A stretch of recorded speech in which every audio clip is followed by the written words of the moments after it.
जय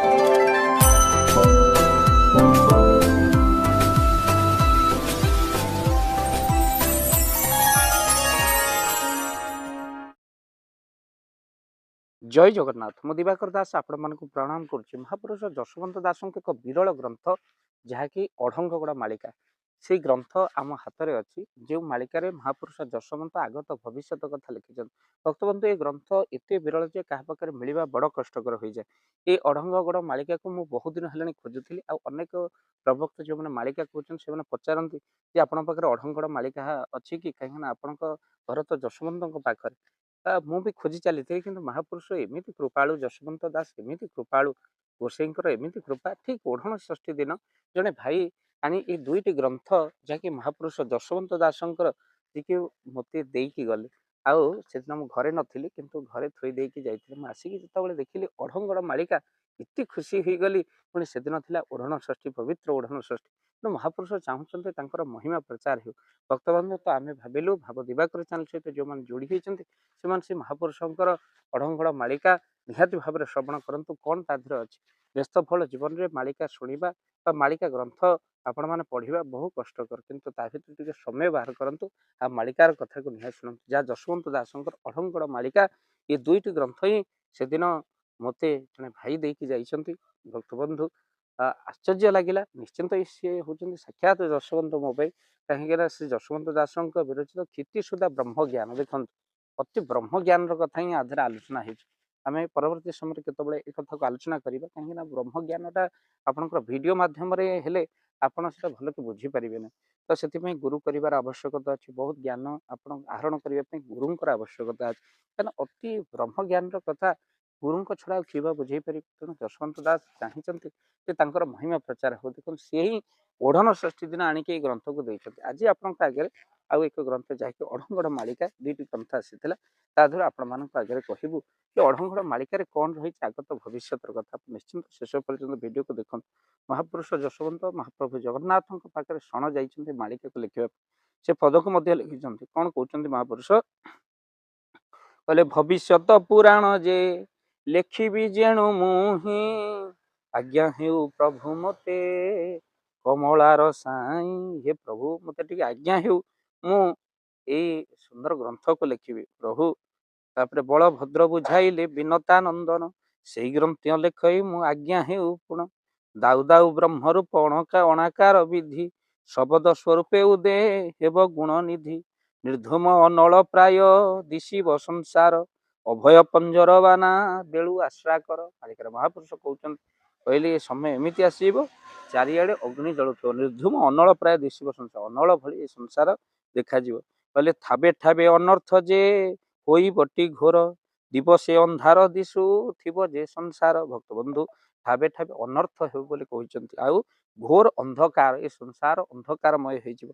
सच्चिदानंद महापुरुष देखते दिन में बिलुआ बाहर कथा लिखिं अंधकार आस आप देखो घरे घरे बिलुआ पशिले आप दिन में बिलुआ को देखिले तेणु कलिजुग महापुरुष वाक्य केते सत्य देखते कहले प्रभु उदय हेबे जेबे गुप्त खंडगिरी ठाबे ठाबे भक्त माने होइबे जे मेली कहले गुप्त खंडगिरी प्रभुंकर उदय स्थान हम आई समय भक्त माने मेली करी कहले दमंग दमन फिरिंगी माड़ रही कटक भक्तबंधु महापुरुष लिखिं आउे कहले चारिखानी एथि आसी होई बेटी भेट कहले कटक रे अनेक भक्त मानकर मेली हम आउ से माने आसिकी कटक रे भेट हे आउ क्यों स्थान कथा महापुरुष कहते कहले मणिनाग स्थान जे अटई गुप्तगिरी अनुसरी गोपकन्या माने थिबे घेरी मणिनाग गुंफा जोटी गोपकन्या माने मध्य अछंती गुप्तगिरी मध्य से जगह केड़े सुंदर कथा देखंतु भक्तबंधु आपन को जानिबार निहाती आवश्यकता अछि कहले रामचंद्र बोलीण मुकुंद देवसुत बिना छत्रे अंक कटा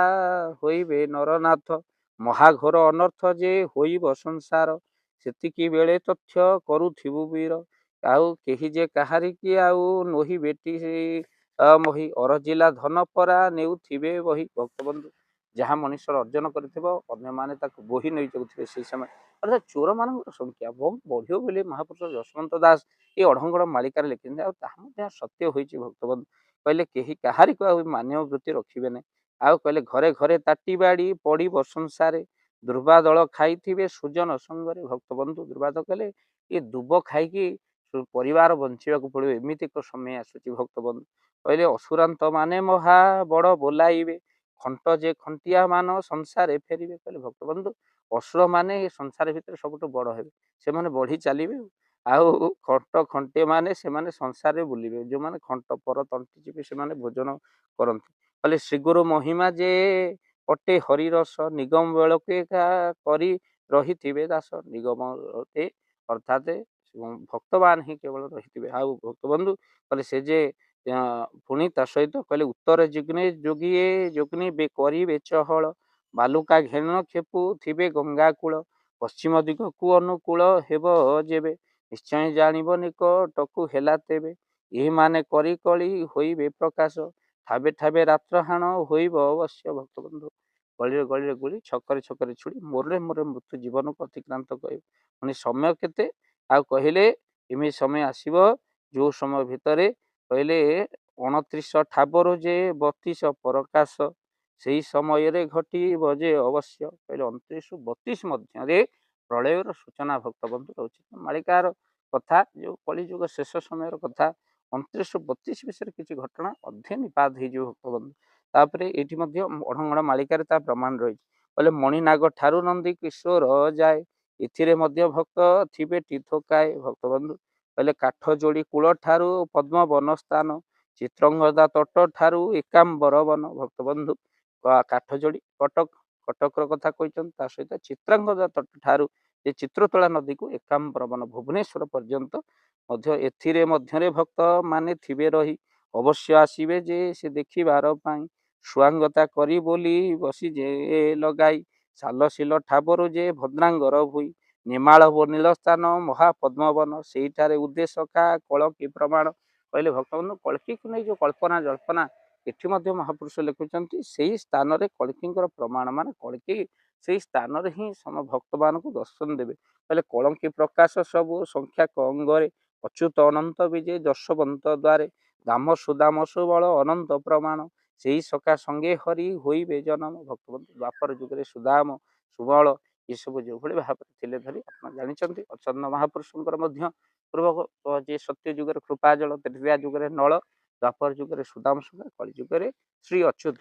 ଆଉ ଭକ୍ତବନ୍ଧୁ ସେଥିପାଇଁ ମହାପୁରୁଷଙ୍କର କଥା ମଧ୍ୟ ଲେଖା ହେଇଛି।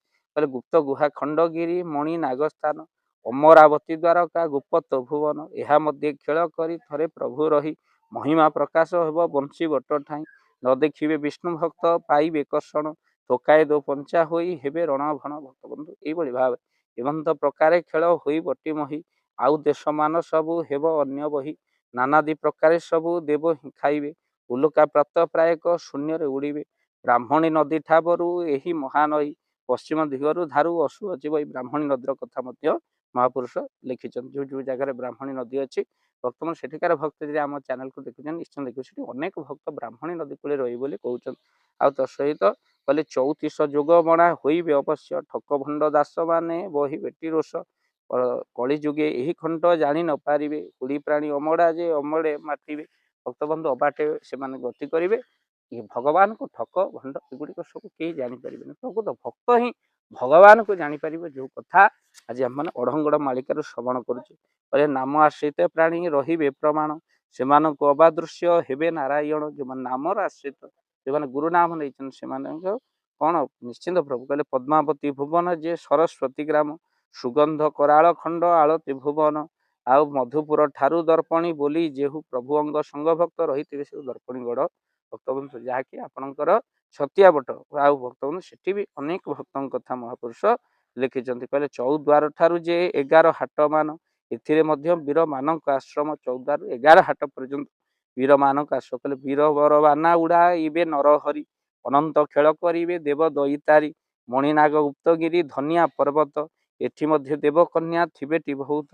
ତେଣୁ ଦେବକନ୍ୟା ମାନେ କୋଉଠି ଥିବେ? ମହାପୁରୁଷ ଲେଖୁଛନ୍ତି ମଣିନାଗ ଗୁମ୍ଫା ଠାରୁ ଗୁପ୍ତଗିରି ଧନିଆ ପର୍ବତ, ଛତିଆ ବଟ ପାଖରେ ଧନିଆ ପର୍ବତ, ସେଇଠି ଥିବେ, ଗୁପ୍ତ ଭାବରେ ଥିବେ, ଯେଉଁଠି ଆପଣଙ୍କର ଠାକୁର ଶ୍ରୀ ସୁଦାସ ଯମୁନାଙ୍କର ପବିତ୍ର ଆଶ୍ରମ, ସେଇଠି କହିଲେ ଦେବ କନ୍ୟା ମାନେ ସେ ସ୍ଥାନରେ ମିଳିବେ। ଭକ୍ତବନ୍ଧୁ ଆପଣ ଏଇଟା ଲେଖିକି ରଖନ୍ତୁ, ଉଦାସ ଆଶ୍ରମରେ ଦେବକନ୍ୟା ମାନେ ନିହାତି ଭାବରେ ମିଳିବେ। ଆଉ ସେଇଠି ମଣିନାଗ ଗୁମ୍ଫା ପରେ ଯେତିକି ଆଶ୍ରମ ଅଛନ୍ତି ସେ ଦେବକନ୍ୟାଙ୍କର ସ୍ଥାନ।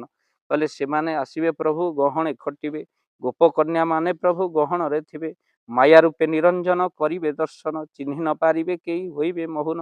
କହିଲେ ସେଠି ମାୟା ରୂପେ ନିରଞ୍ଜନ ଆସିବେ, ପୁଣି ଦର୍ଶନ ଦେଇକି ଆଜ୍ଞା ଉଭେଇ ଯିବେ, ତେଣୁ ତାକୁ କେହି ଚିହ୍ନି ପାରିବେ ନାହିଁ। ତେଣୁ ଗୋପ ଗୋପାଳୁନୀ ମାନେ ନାନା ଘରେ ଜନ୍ମିଥିବେ, ଗୋତ୍ର ସୁମରିଣ ଆସି ଗହଣେ ଖଟିବେ। କହିଲେ ଭକ୍ତବନ୍ଧୁ ସେମାନେ ଗୋତ୍ର ସୁମରି ଆସି ଗହଣ ଖଟିବେ, ଅର୍ଥାତ୍ ସେମାନେ ପୂର୍ବ ପରମ୍ପରାକୁ ମନେ ପକାଇ ଆମେ ଯେ ଗୋପ ସେମାନେ ଭଗବାନଙ୍କୁ ଚିହ୍ନି ତାଙ୍କ ଚରଣାର ବିନ୍ଦୁ ତଳେ ନିଶ୍ଚିନ୍ତ ଭାବରେ ଖଟିବେ। ଏଇ କଥା ଅଡ଼ଙ୍ଗଡ଼ ମାଳିକାରେ ଲେଖାଯାଇଛି। ଭକ୍ତବନ୍ଧୁ ଦେଖନ୍ତୁ କିଭଳି ଭାବରେ ଯାହା ଚନ୍ଦ ମହାପୁରୁଷ ମଧ୍ୟ ମାଳିକାର ଅନେକ ଜାଗାରେ ଦେଖିଛନ୍ତି ସେଇ ତଥ୍ୟ। ଭକ୍ତବନ୍ଧୁ କଳିଯୁଗରେ କେଉଁ କେଉଁ ସ୍ଥାନରେ କେଉଁ କେଉଁ ଲୀଳା ହେବ ତା ସହିତ ଆସୁଛି 2026, ଯାହାକି ମିନସନର ସଂଯୋଗ, ଅନେକ ଭକ୍ତବାନ ମଧ୍ୟ ସେମାନଙ୍କ ଦର୍ଶନ ଆମମାନେ ମଧ୍ୟ ପ୍ରାପ୍ତି କରିବା, ଭକ୍ତମାନେ ମଧ୍ୟ ଭଗବାନଙ୍କୁ ପାଇବେ। ନିଶ୍ଚିନ୍ତ ଏ 2026 ମଧ୍ୟ ଗୋଟେ ଅନୁକୂଳ ସମୟ ଆସୁଛି, ମଧ୍ୟ କେବଳ ଯେ ଖରାପ ହେବ ତାହା ନୁହେଁ, ନିଶ୍ଚିନ୍ତ ଭକ୍ତ ଭଗବାନଙ୍କ ଦର୍ଶନ ପାଇବେ। ଭିଡ଼ିଓକୁ ନିହାତି ଭାବରେ ସେୟାର କରିବେ, ବିରଳ ଗ୍ରନ୍ଥ ଯେହେତୁ ଅନ୍ୟମାନେ ଶୁଣିକି ଆନନ୍ଦ ହେବେ। ଜୟ ଜଗନ୍ନାଥ, ଜୟ ଯଶୋବନ୍ତ।